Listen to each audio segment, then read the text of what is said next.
ಪಟ್ಟಣದ ಸ್ವಚ್ಛತೆ ಕಾಪಾಡುವ ಉದ್ದೇಶದಿಂದ ಗ್ರಾಮ ಪಂಚಾಯಿತಿ ವತಿಯಿಂದ ಪ್ರತಿ ಮನೆಗಳಿಗೂ 2 ಪ್ಲಾಸ್ಟಿಕ್ ಬಕೆಟ್ಗಳನ್ನು ವಿತರಿಸಿ ವಾಹನಗಳ ಮೂಲಕ ಮನೆಗಳಿಂದ ತ್ಯಾಜ್ಯ ಸಂಗ್ರಹಿಸಿ ವಿಲೇವಾರಿ ಮಾಡುವ ವ್ಯವಸ್ಥೆ ಮಾಡಲಾಗಿದೆ. ತ್ಯಾಜ್ಯ ವಿಲೇವಾರಿಗಾಗಿ ಪ್ರತ್ಯೇಕ ಸ್ಥಳವನ್ನು ನಿಗದಿಪಡಿಸಿ ಘಟಕವನ್ನು ಸ್ಥಾಪಿಸಲಾಗಿದೆ.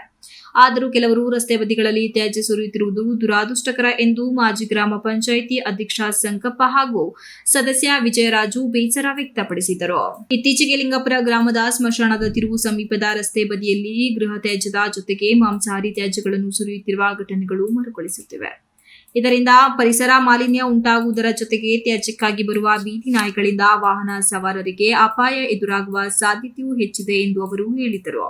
ಈ ಹಿಂದೆ ಸ್ಥಳದಲ್ಲಿ ತ್ಯಾಜ್ಯ ಹಾಕುತ್ತಿದ್ದವರ ವಿರುದ್ಧ ಕ್ರಮ ಕೈಗೊಳ್ಳಲು ಪಂಚಾಯಿತಿ ದಂಡ ವಿಧಿಸಿತ್ತು. ಮಾಧ್ಯಮಗಳ ವರದಿಯ ಬಳಿಕ ಸ್ಥಳವನ್ನು ಶುಚಿಗೊಳಿಸಲಾಗಿತ್ತು. ಆದರೆ ಇದೀಗ ಮತ್ತೆ ತ್ಯಾಜ್ಯ ಸುರಿಯುವುದು ಸಾರ್ವಜನಿಕರ ನಿರ್ಲಕ್ಷ್ಯವನ್ನು ತೋರಿಸುತ್ತದೆ ಎಂದು ಅವರು ಅಭಿಪ್ರಾಯಪಟ್ಟರು. ಅಶುಚಿತ್ವಕ್ಕೆ ಕಾರಣವಾಗುತ್ತಿರುವವರ ವಿರುದ್ಧ ಸಂಬಂಧಪಟ್ಟ ಅಧಿಕಾರಿಗಳು ಕಠಿಣ ಕ್ರಮ ಕೈಗೊಳ್ಳಬೇಕು. ಸಾರ್ವಜನಿಕರು ನಿಗದಿಪಡಿಸಿದ ಸ್ಥಳದಲ್ಲಿಯೇ ತ್ಯಾಜ್ಯ ವಿಲೇವಾರಿ ಮಾಡಬೇಕು ಹಾಗೂ ಈ ಕುರಿತು ಹೆಚ್ಚಿನ ಜಾಗೃತಿ ಮೂಡಿಸಬೇಕು ಎಂದು ಸಂಕಪ್ಪ ಹಾಗೂ ವಿಜಯರಾಜು ಮಾಧ್ಯಮಗಳ ಮೂಲಕ ಮನವಿ ಮಾಡಿದ್ದಾರೆ.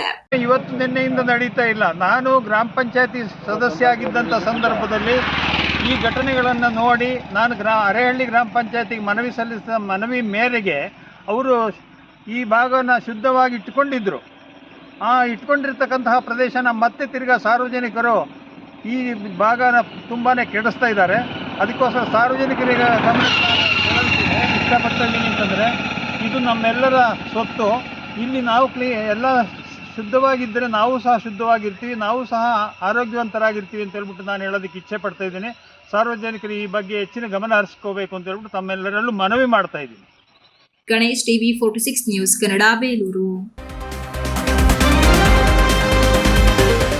You are watching TV 46 News Kannada.